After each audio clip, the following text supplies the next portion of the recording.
Continuing with my example using different members of a math department, 5 Algebra 1 teachers, 4 Algebra 2 teachers, 6 Geometry teachers. An award is going to be given, and they're drawing 4 different teachers. And I want to find the probability that at least one geometry teacher is selected. Again, if you try to do this by breaking this up into pieces, it's going to be insane. Because the probability of drawing one geometry teacher means that you could draw one geometry teacher and 3 other teachers, 2 geometry teachers and 2 other teachers, 3 geometry teachers and 1 other teacher, and so on. You're going to have to add all of that up, the first or the second or the third or the fourth. You don't want to go through all of that, okay? It's possible, but it's a hassle. You're going to make some kind of a mistake. The better way to think about this is find the probability of the complement of the event.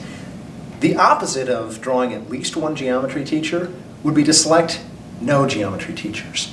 So I'm going to find the probability of no geometry teachers.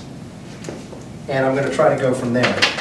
So, not getting a geometry teacher would basically be that I'm not selecting a geometry teacher, and not selecting a geometry teacher, and not selecting a geometry teacher, and not selecting a geometry teacher on each draw. Okay, there are 15 teachers.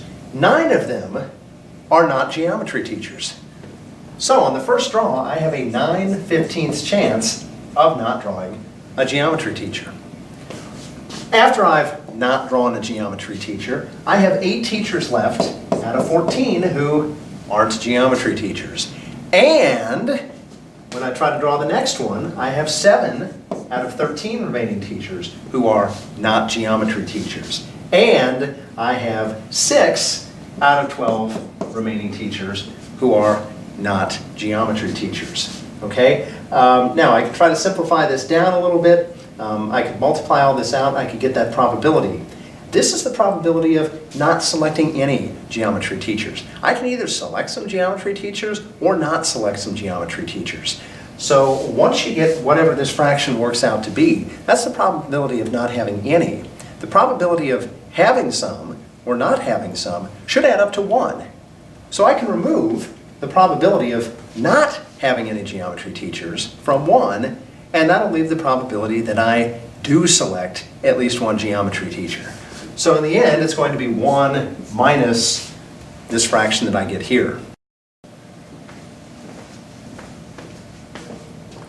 To finish this problem out, I did a little simplifying off camera. 9/15 is 3/4, 8/14 is 4/7, 7/13 doesn't simplify, 6/12 is 1/2. Did a little canceling here. The product ends up being a 3/26 chance of not selecting a geometry teacher, which means the other 23/26 will end up involving at least one geometry teacher. So I can take 1 minus 3/26. Of course, that's actually 26/26 minus 3/26 is 23/26. So that's the probability of drawing 4 different teachers' names and having at least one geometry teacher.